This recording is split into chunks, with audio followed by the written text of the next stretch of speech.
pengelola Taman Sari juga saya kelihatannya juga belum. Tapi monggo kalau memang perlu ada mediasi, mau ketemuan juga monggo, tetapi saya rasa semuanya sudah clear gitu nih. Kecuali ada pihak yang merasa sakit hati, monggo nanti kita bisa ketemukan, clearkan. Nah, mungkin dari kami pun juga ada kesalahan mungkin dalam kurang jelasnya tulisan atau apa, mungkin besok kita akan lebih besarkan lagi tulisannya sehingga wisatawan bisa lihat gitu nih. Nah, tetapi monggo kalau ada keluhan dari masyarakat tentang wisata di Keraton, monggo bisa langsung DM ke Keraton Jogja. Jadi tidak perlu ke medsos publik gitu nih. Tapi monggo langsung DM kepada Keraton Jogja atau keratonjogja.event. Itu bisa dikesan. Ya, mungkin dari segi kami perlu mengupdate untuk jenis-jenisnya, karena memang ada juga fotografer profesional pun juga bisa pakai handphone. Handphone juga sekarang lumayan canggih, cukup pixelnya cukup untuk bikin fotografi profesional gitu, Nah, ini nanti mungkin akan kita review lagi hal-hal tersebut karena tidak dipungkiri ada yang fotografer tidak profesional tetapi menggunakan kamera yang mungkin secara kasat mata itu dilihat canggih gitu ya, dilihat profesional. Tapi ada juga yang fotografer profesional tetapi menggunakan handphone gitu ya. Nah, ini hal-hal yang memang perlu kita review. Hanya saja memang sudah tertera untuk yang sekarang kita belum update nih, tapi yang sudah ada terpasang dari kemarin sampai hari ini di lokasi Taman Sari adalah situ tertulis bahwa kamera profesional itu termasuk dalam kategori itu. Jadi bentuknya itu adalah kamera dengan lensa-lensa profesional ya untuk kebutuhan fotografi yang memang lebih bagus daripada handphone, tentunya itu termasuk dalam kategori kamera profesional sehingga harus menaati peraturan yang ada. Ya, sudah banyak juga yang datang ke Taman Sari untuk memfoto atau mendokumentasikan harga yang kita punya di Taman Sari.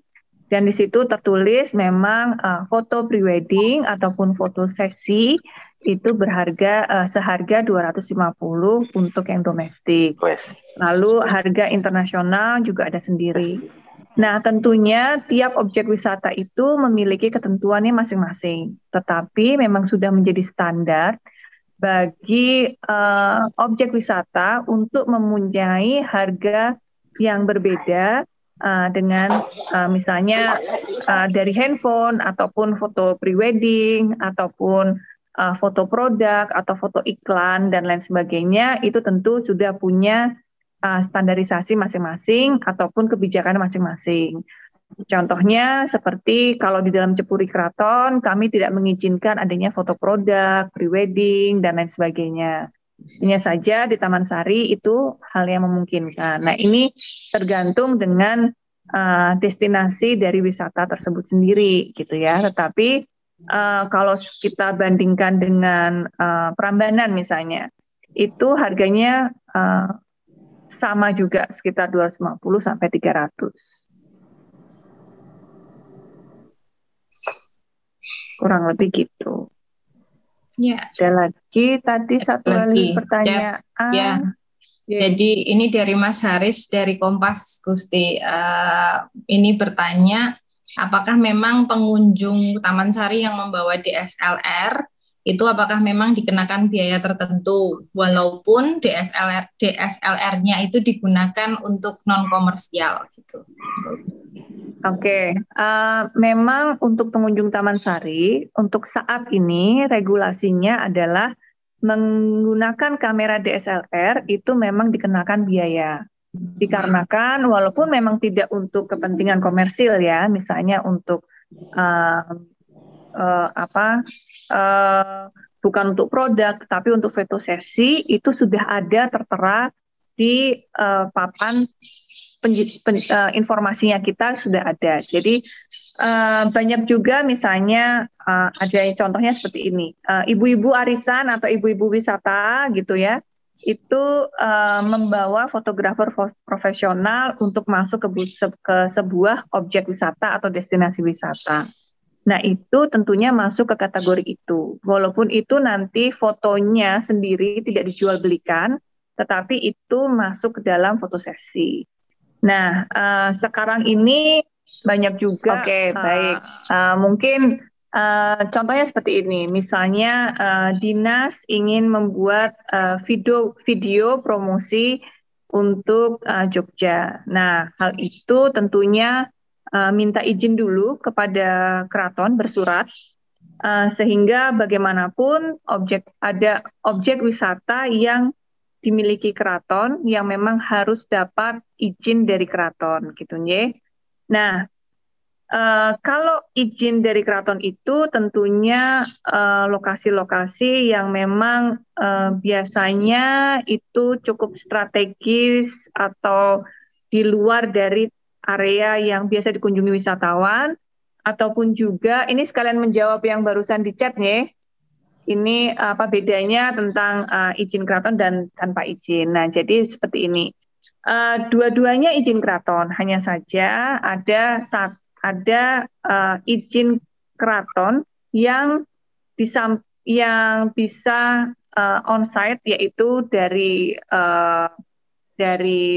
teman-teman pengelola atau kepala unit.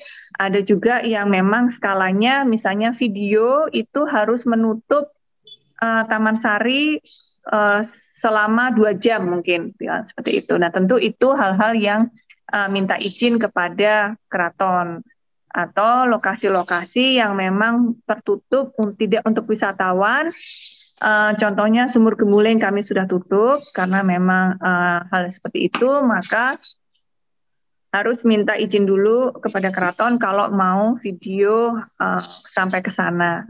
Tentunya drone itu juga termasuk hal yang harus minta izin kepada keraton. Jadi misalnya mau video dari atas dengan drone itu harus minta izin dari keraton juga secara surat gitu ya. Tapi kalau misalnya pre-wedding atau foto sesi yang datang ke keraton